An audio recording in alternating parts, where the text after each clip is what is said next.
কি নেই এই বাজারে? বলছিলাম, ব্রাহ্মণবাড়িয়া জেলা বাঞ্ছারামপুর ঐতিহ্যবাহী রবিবার হাট। এই হাটে সুই সুতা থেকে শুরু করে সব ধরনের পণ্যই পাবেন এই রবিবারের বাঞ্ছারামপুরের হাটে। আজকে এই বাজারের আন্তপান্ত যা কিছু পণ্য রয়েছে, সকল বাজারটা ঘুরে আমি আপনাদেরকে দেখাতে চাই। সম্মানিত প্রিয় দর্শক, বাঞ্ছারামপুর রবিবারের হাট দেখাবো মুক্তার হোসেন ডালিম 24 ব্লক থেকে। আপনারা আমাদের আজকের এই সুন্দর একটি ভিডিওর সাথে থাকবেন। আমরা সবসময় চেষ্টা করি আপনাদেরকে বাজারের এবং দৃষ্টিনন্দন রাস্তা এবং বিভিন্ন জায়গা যে মিউজিয়ামগুলি আছে, সকল ধরনের বিষয় আপনাদেরকে দেখাতে চাই। এমন কিছু ব্যবসায়ী আইডিয়াও আমি এই ভিডিও থেকে দিয়ে থাকি। সম্মানিত দর্শক, আজকে বাঞ্ছারামপুর রবিবারের হাটটি ঘুরে ঘুরে কোথায় কি পাওয়া যায় এবং কি কি পণ্য রয়েছে যতটুকু পারি আজকের এই ভিডিওতে তুলে ধরার চেষ্টা করব। আপনারা সম্পূর্ণ ভিডিওর সঙ্গে থাকবেন।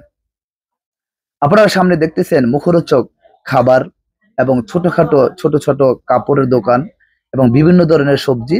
যতটুকু আপনাদেরকে দেখাতে চাই যে এখন শীত মৌসুম, প্রচুর সবজি আমাদের এই রবিবার হাটে পাওয়া যায়।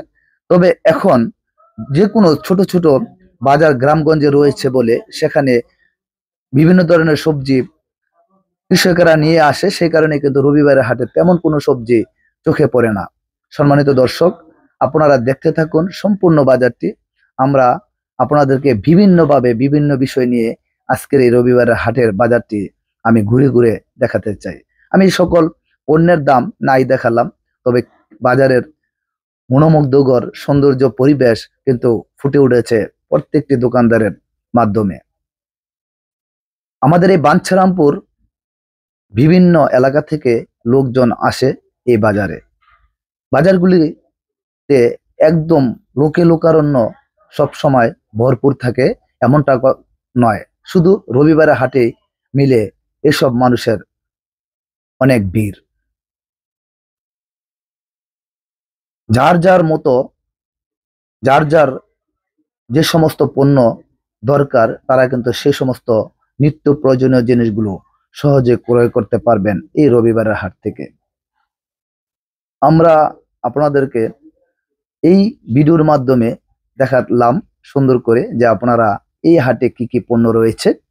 এটি কিন্তু চারা গাছ এবং সবজি, বিভিন্ন ধরনের পুরাতন কাপড়ের দোকান, নতুন ছেঁড়া ফাড়া লুঙ্গি, এবং যদি আপনারা ঘুরতে ঘুরতে খিদা লাগে তাহলে 30 টাকা 20 টাকা প্লেটে এরকম খাবারও পেয়ে যাবেন। তো আমরা আপনাদেরকে এ বিষয়ে সম্পূর্ণ ভিডিওটি দেখানোর চেষ্টা করলাম। ইনশাল্লাহ আবার নিত্য নতুন অন্য কোনো ভিডিও নিয়ে আপনাদের সামনে হাজির হব। সে নাগাদ ভালো থাকবেন। আজকের মতো এই পর্যন্ত বিদায় নিলাম। আল্লাহ হাফেজ।